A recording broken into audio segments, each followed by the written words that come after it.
Hi, Dr. Megan Ford, Director of the University of Georgia's Love and Money Center.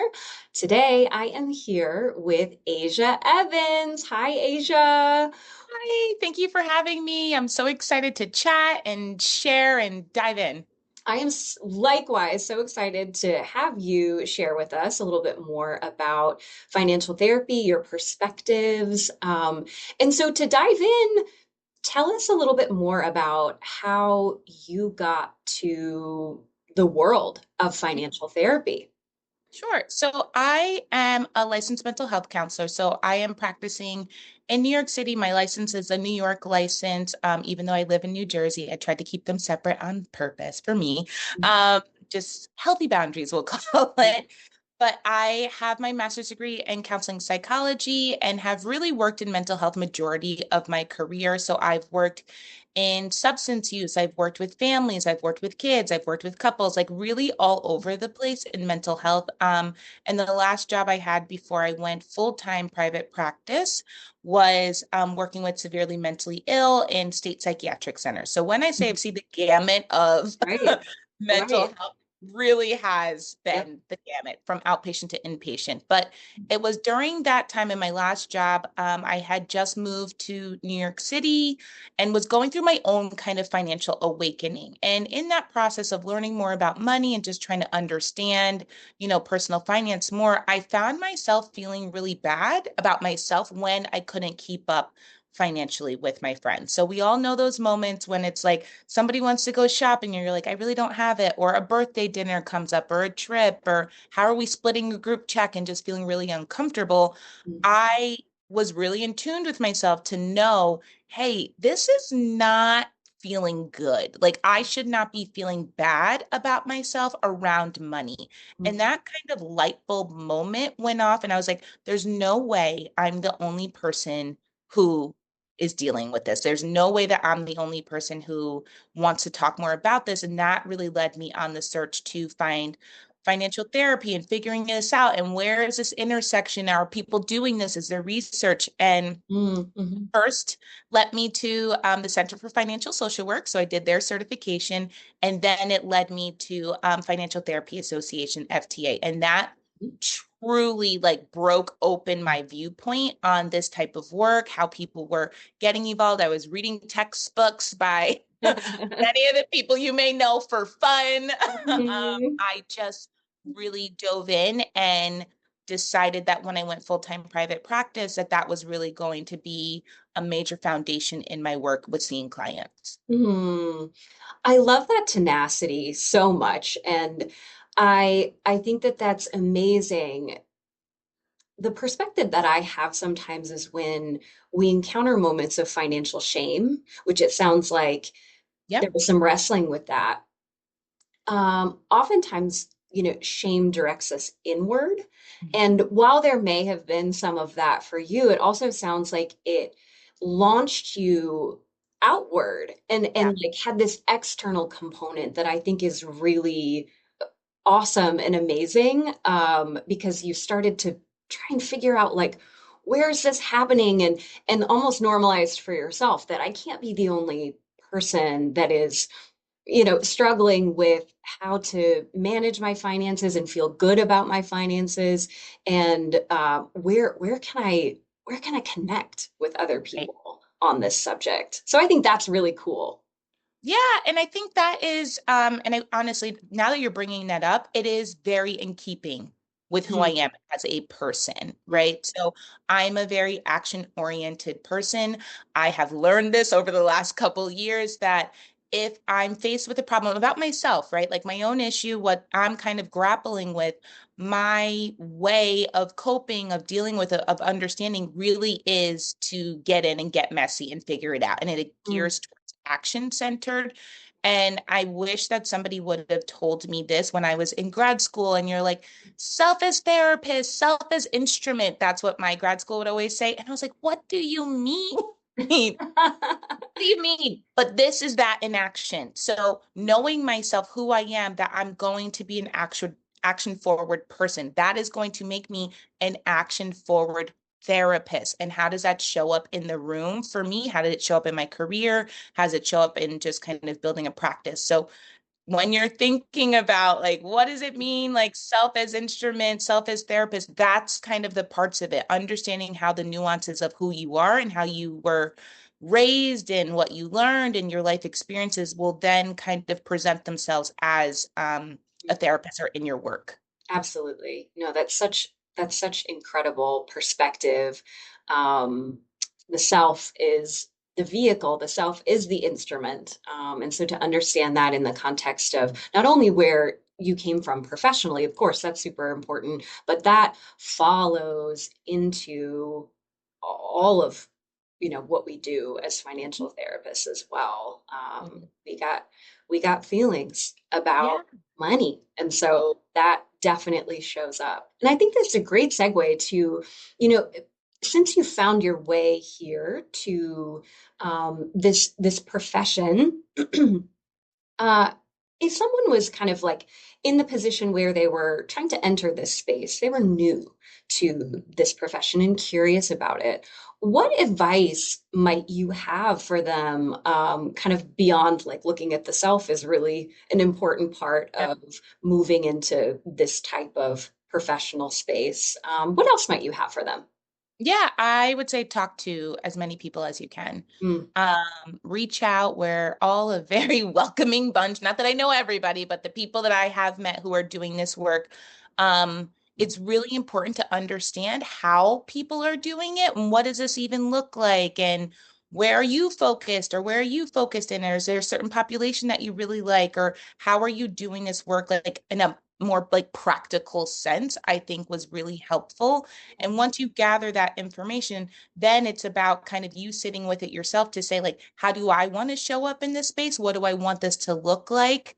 And then decide from there, because sometimes you are going to be pioneering something that somebody may not be focusing on, or you might be the first one focusing on it. So that can feel a little daunting for mm, people. And that's why just like building the professional community and the network of understanding, like, hey, what did you do? And what did this look like? And how, and having those kinds of conversations, I think is going to be really, really important. And there's a ton of books, right? Like I feel like more and more people are writing really, really helpful yes. resources to kind of understand how people are doing this work.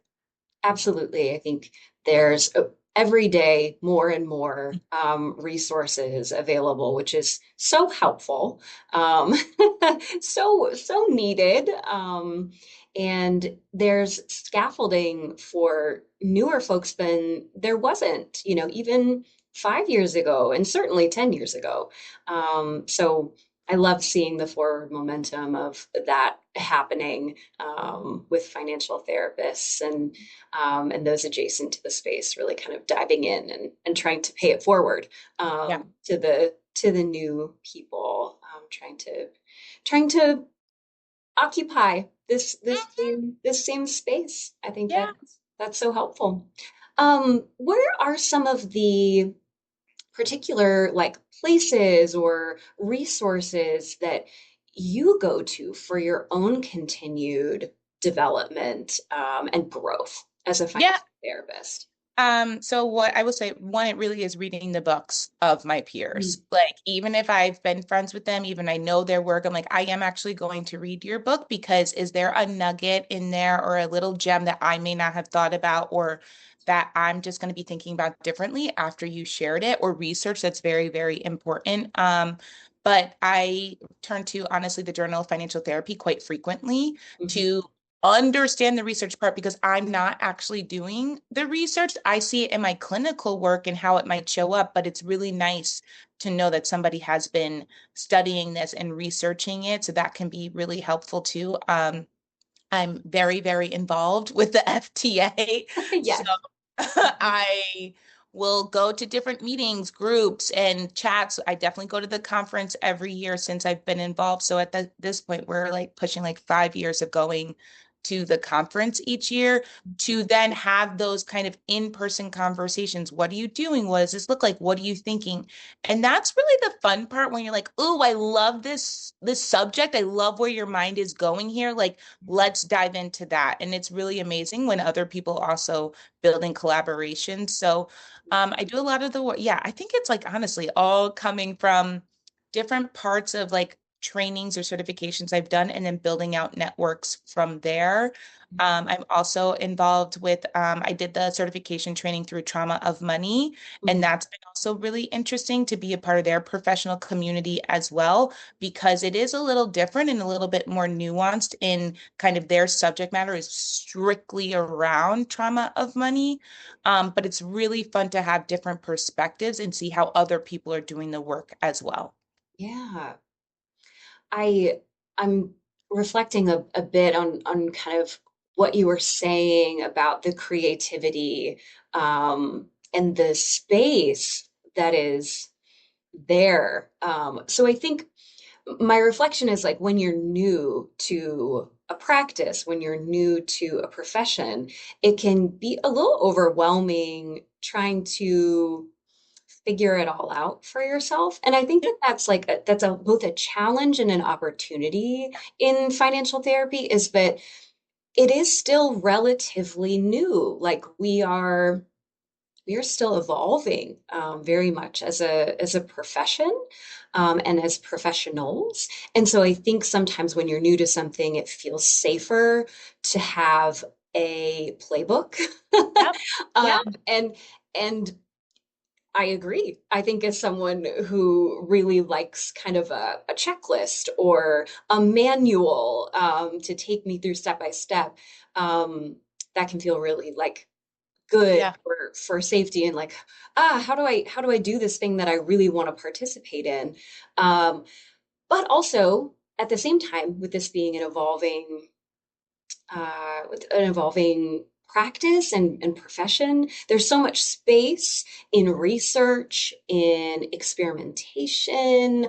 And so that can feel daunting, but it's also an exciting opportunity, I think, for folks, as you said, to kind of weigh and have conversations around like, hey, how are you approaching these particular issues that come up? And oftentimes in financial therapy, I don't think that there's a lot of clear cut, Yeah. like, this is Yep. how you handle this financial issue or this financial concern.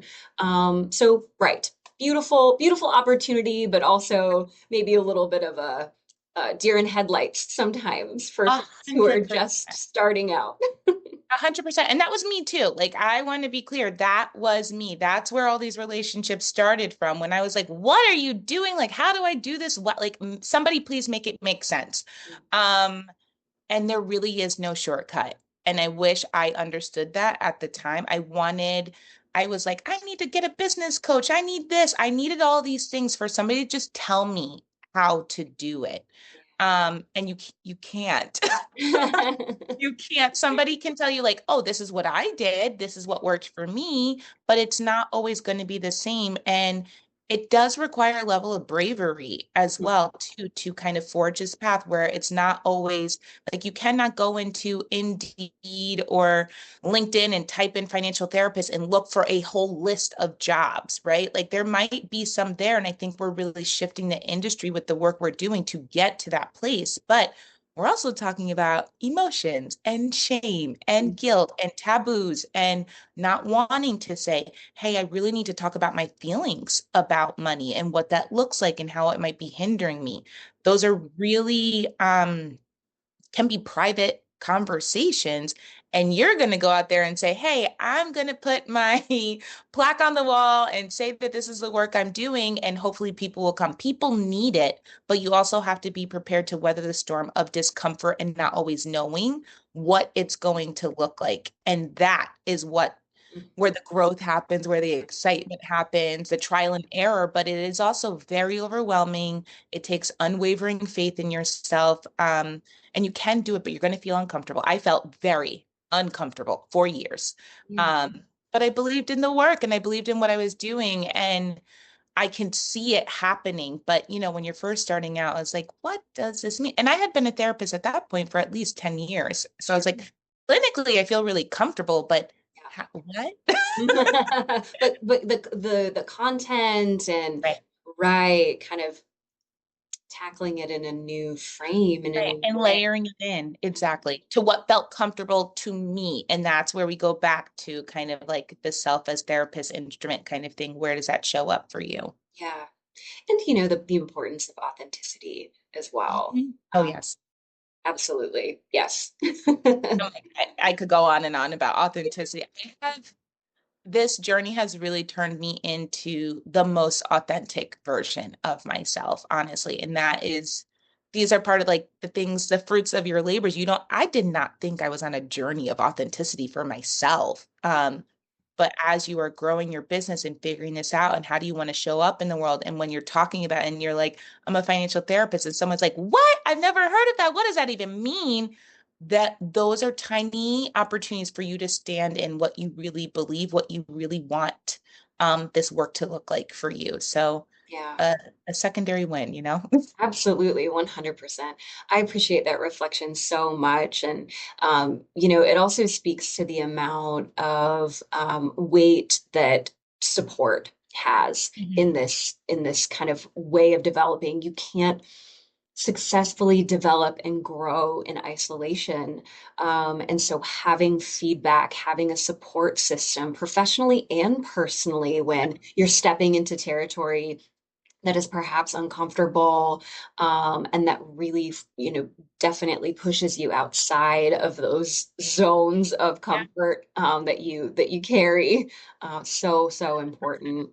Hmm. 100%. I couldn't agree more. And because a lot of people, and it's hard to say, but this work is so important. But we're also fighting against some like very long-standing norms that said money isn't emotional, right? So sometimes you might walk into a space and you're like, yeah, you know how you feel uncomfortable about money. And people are like, I would never. I don't feel that Yeah. ever. I'm like, I don't believe you. And that's okay. You don't need to tell me whether you do Yeah. or don't, but how uncomfortable it is for people to just acknowledge that this work is needed, because it also potentially means that they're acknowledging something within themselves or their clients or their business.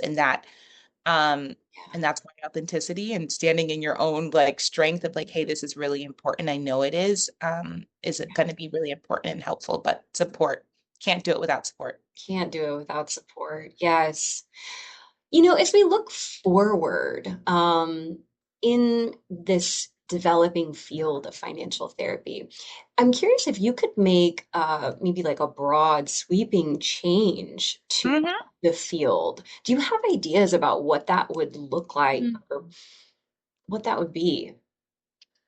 So I don't know if I would change the field per se. Mhm. Just want bigger. I want more. I do want people to Google financial therapy and financial therapists and see a list of jobs. I would love financial firms to be hiring financial therapists to be on staff, like teams of them.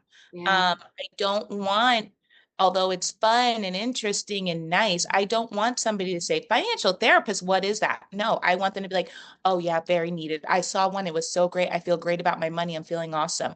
Um, Yeah. so I want that will take a lot of time, right? That takes a lot of effort, energy, resources, people to just understand what we're doing and why it's so important. And then I would say vulnerability, because a lot of times, especially when it comes to mental health and emotions, it's so stigmatized that people don't want or don't feel comfortable yet stepping up and being like, oh no, we get this. We understand why this is so important. So I just want bigger and more recognition and less stigma and less shame and taboo around why this subject matter is so important.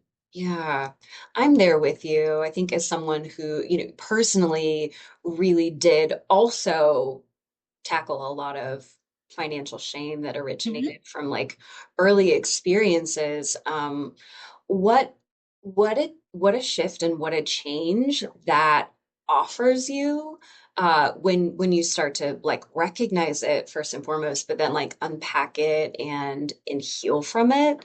Yeah. Um, Yeah, it's a game changer, isn't it? It really is. It's just all of it. Like when you don't realize that you'll be doing as much work on yourself as you are doing, of course. So that is a game changer. And then you're building a business or helping somebody build a business or a part of a movement or teaching or researching. Like there's so many different ways. And that is another thing that's going to shift you on top of just seeing the overall industry grow on top of it. Like um, yeah, the past 5 years, I'm like, I don't even know how I became this person. I myself am more confident because of Mm, what I have gone through professionally. I myself am more authentic because of all of that. So I don't, to me, this is kind of part of the human condition, right? We're always learning and growing and we don't realize it. But I don't think I could have ever thought that doing this work was going to personally give me as much as it has to myself. And I could not grasp that early on. But that's my gift to you yeah, yeah, is to like, you may not get it yet. You won't see it yet. And that's okay. It will come and you'll be like, oh, wow, I understand why I had to go through some of those things in the past to get to this point. yeah. It is transforming. It is Yeah. transforming work. And I don't think, really anyone who attempts this professionally is immune to, those Yep. those changes and those shifts for themselves. And like we've talked about, I think it's just a really important foundation for doing the work with others Yeah, as well. totally. Unavoidable. Hmm. Unavoidable. Absolutely. Well, as we wind down here, I am curious. If there is, a go-to like tool or Mhm. assessment or Yeah. intervention that you tend to utilize a lot when working with Yeah. clients and find it to be maybe like centering in your own work. Yeah, so I would say, okay, so I'm gonna zoom out for a bit and then I'll zoom back in. Okay. So the way my business works right now is that I have client work, I do some speaking, I wrote a book, so I will talk or have workshops around a book called Feel Good Finance. And I do some writing. So that is kind of like the three, four-ish pillars of my work. Right. And the one intervention that I find myself utilizing the most, I really do utilize in each of those things in obviously different ways. So one thing, it's a question. It could be considered an intervention. I always ask like what people want.